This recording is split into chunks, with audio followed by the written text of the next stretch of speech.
Your movie is haunting me. In what way? The reveal. Like, oh, it's bad. The reveal. His face is just sitting right here. It's a snap zoom, dude. I've been waiting my whole life to do a nice snap zoom. Every DP I ever worked with is like, dude, snap zooms is so 70s. I grew up in the 70s. So this felt absolutely appropriate. And James Laxton, our DP on the movie, I was like, I really feel like a snap zoom. He's like, yeah, that'd be cool. I was like, I love you. So yeah, it's a real moment, man. And it's like, I think it pays off because the only reason you're in that theater, presumably, is because you heard we take the apple guy and make him into a walrus.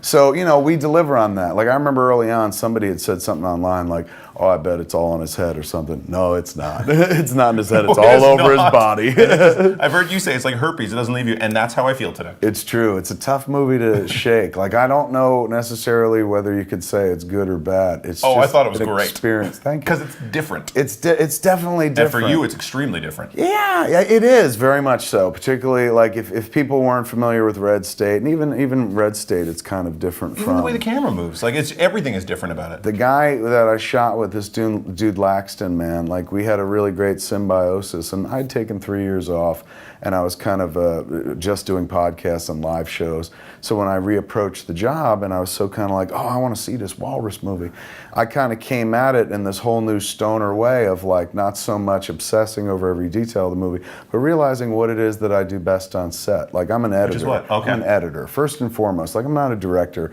I'm a good director in as much as I provide like a really safe environment for the actors to go crazy in, but I'm not the guy going like, oh, we're doing this and we're doing this. I'm kind of more the guy that sits there and goes, okay, I got that shot. All right, I got that shot. Ooh, I got that line was perfect. I want to get that line again, so we'll do another take. Ooh, this sounds good. So that's my job primarily on set. And then right after that, or right next to it, my job is to be like, how you doing, man? You good? Excellent. You need anything? Awesome. How's everyone feeling today? Okay, people, this is what we're doing. This is what I've been doing for the last 3 weeks. We're shooting yoga hosers. So I'm sitting there every morning going, okay, man, day 6 for the girls, ladies and gentlemen, give it up. It's their first movie, and everyone applauds and shit. And then when I tell them what we're doing throughout the whole day, and then I talk about like, quotation and do some T.E. Lawrence about Dreamers a Day or something like that. And send, you try to be more like a Dead Poets Society. You know what I'm saying? Okay. Like be more, oh, Captain, my Captain. And not like, I'm a visionary and this is what we're doing. And I used to be kind of like, I'd sit behind the monitor with like a collective of few people that I'd talk to and they'd communicate.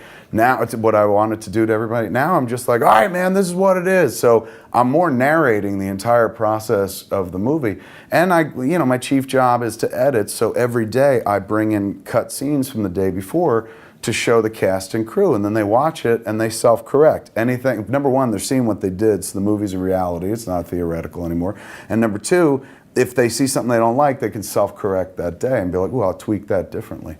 So it's a much more like involved or involving process than it used to be. And I approach the job so much differently, man. I'm way up front about like week 3, we just finished week 3, and I told everyone at the beginning, I said, ladies and gentlemen, we just did 2 wonderful weeks, people talking to each other. Now we're entering into the action phase of the movie, and this is my least favorite thing in the world to shoot. Why? I'm not good at shooting action. I have no patience for it. Like, I'll roll 10 pages of people talking to each other because you feel like you're getting something done. But when you're shooting an action beat, it's like you're getting one moment, you're like, okay, now we have another setup over here. It's just painfully boring and long in a first world kind of way, folks. Not real pain, just the pain of like, oh, I'm on a movie set kind of pain. So, I tell everybody, I'm like, I hate this week, so bear with me. We'll all get through it together and whatnot. I'm going to rely on you guys to do this more than me because this is more your forte than mine and whatnot.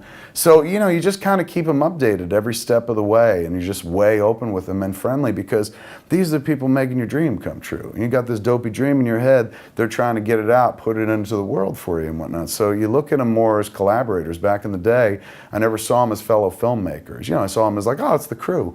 But now it's just like, they're all filmmakers. Everyone's making their own little film within my film, and their film is perfect in their world, and hopefully it fits well into the overall film I'm making. It's just stone. And once you're a stoner, you look at everything. Believe me, I understand that. You know part. what I'm saying? I'm not going to talk about it right now, but totally. But talk about movies and movies. This movie is movies and movies. A little bit. Yeah. Well, this movie's fed by a bunch of different movies as well. Like, Was some it cool people to see The Shining thing yesterday? Yeah. Just before, because I was like, that kind of, very neat. A second. Kubrick was our Patronus on this movie, and I can't do Kubrick, but it was Kubrickian symmetry. Stop it! Oh my God, this is awesome. There's just anyway. The Kubrickian symmetry was something that while we were making the movie, I kept going like, I just watched a short online where they took every Kubrick symmetrical shot and laid them one after another. That's interesting. So I was like, oh man, let's go for some Kubrickian symmetry. So every time we were framing the camera, if we were this way or that way, I was like, let's just take it over here and like frame it like Kubrick might have tried or blah, blah, blah. Can't be Kubrick, but you might be able to put an angle or two Kubrickian in there. And that just communicates something to the audience where it's familiar. Oh, that reminds me of The Shining, big house or something like that. Then you do stuff like the heartbeat. Like at one point in the movie, we bring in the heartbeat. That's very Kubrickian and stuff. But I stole from a lot of places. Dr. Moreau, Frankenstein. I didn't even see Human Centipede, but obviously that's an influence as well. Going further back, American Werewolf in London, because that was a movie that had a lot of gore and scare in it, but also like very funny in parts. Like when I was a kid, it's the first horror movie I ever saw that had a real sense of humor to it as well. So they'd scare the shit out of you, and then all of a sudden, you know, the rotting Griffin Dunn would pick up a Mickey Mouse doll and be like, "Hi, David," and David would be like, "Stop it." So funny shit like that in the middle of like horrific imagery and true terror. Well, it got me thinking yesterday, the audience laughed. Justin gets his leg cut off and he's screaming, he's freaking out, but everyone's laughing because it's still funny. How do you direct a scene like that where you know it's hilarious, but you need him to be committed and serious? You trust your actor, man. Like Justin knew exactly what to do. That performance, like I just rolled the camera on. I wasn't like, you need to be this. He understands innately what it is. And then what he wants to do is just make it seem as real as possible. So he tries to give the most fucking drug-addled performance he's ever given, and it works. Like he seems like he's coming out of a stupor. So that whole conversation, which is like ludicrous and gets even more crazy as the dude's like, a spider bit you. Can you give that story? I want to hear that story. Yeah, well, I mean, the spider thing was like it was in one of the elements of Smodcast. We talked about it like in the first 10 episodes of Smodcast. The brown recluse, the hobo spider, the deadly hobo spider, the poisonous hobo spider. So we brought it into the flick as well. And Michael Parks loved it. Like Michael Parks, his favorite thing in the script, the only thing that he found funny was the fact that this dude, that's it. He was like, everything's pretty crazy. Walrus didn't work for him. He thought it was crazy, but he thought what seriously made him laugh out loud was the fact that this guy tried to tell this guy that a spider did all this. So he was like, that's just batshit crazy. So I told Justin when we were going into that scene, I was like, dude, lean on the fucking spider, because Parks like thinks that's funny. So Justin in the scene is like leaning on the spider, and Parks is like laughing, and I included it. Like, so when he's like laughing, and he's like, "Why are you laughing?" It's just genuine. Parks like literally laughing. So it wasn't in the script. Just cut it in there. It makes it a little creepier and whatnot. So yeah, man, the spider paid off for us in a big bad way. Who knew why it would make him laugh so much? It seemed so dopey and throwaway to me, but to Parks, that was the whole movie. He's just like, the fact that he's telling this guy that a spider did this, that's brilliant. And I was like, nah, not really, but thank you. We like that. What were the beats like last night? Like you said yesterday when we saw the movie, it's for you as a Canadian audience. Yeah. So have you? You must have tested it in front of Americans. Never. Honestly, this was the first time. Okay. I was in. Let me see, Salt Lake City, or outside of Salt Lake City in Utah, at a comic book store, and I showed people the first 25 minutes. We were doing a podcast there, and I was like, you know what? I got Tusk with me. Let me show you the first 25 minutes. So I showed him up until Wallace passing out and stuff. Right. And it was nice to see it with 100 people and just hear people reacting to it. But shy of that, I've never played it for an audience. It's only been played in my house for people that worked on the movie and stuff like that. So being at the midnight screening the other night and then being at last night's screening, those were the very first two public consumptions of the flick. Do you expect the beats to work as well for each country? I mean, I don't know if they're going to laugh at like the double-double joke in the States as much as they laugh here.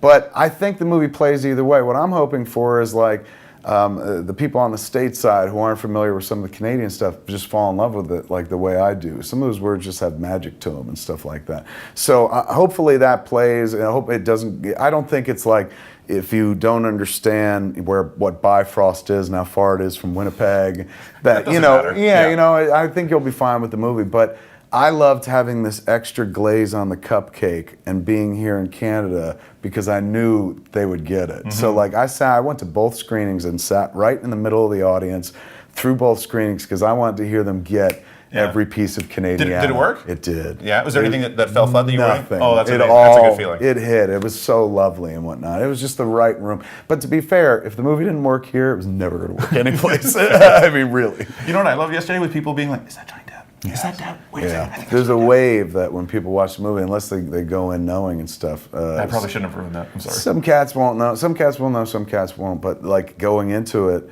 when the character pops up, there's always this little whisper that travels through the theater, not at the same rate, because Yeah. people don't pick up on it right away. It takes people, like some people right away, some people a few minutes, some people it's like 2 scenes later, they're like, holy crap.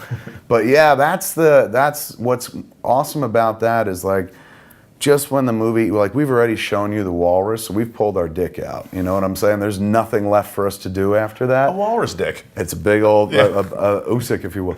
But after that, there's nowhere to go. And then we show you the weirdest thing we could ever show you imaginable. Johnny Depp in this movie. Oh, I think the weirdest thing is that walrus fight he puts on the suit. That's true. There's that as well. I have to let you go, and I don't think you're going to be able to do this, but we do something called 5 questions. 5 quick questions, 1-word answers. I will try to keep it to 1-word answer. I'm so not Justin good at was this. like, he's not going to do that. Script or improv? Script. Film or digital? Either. Lennon or McCartney? Lennon. Hitchcock or Kubrick?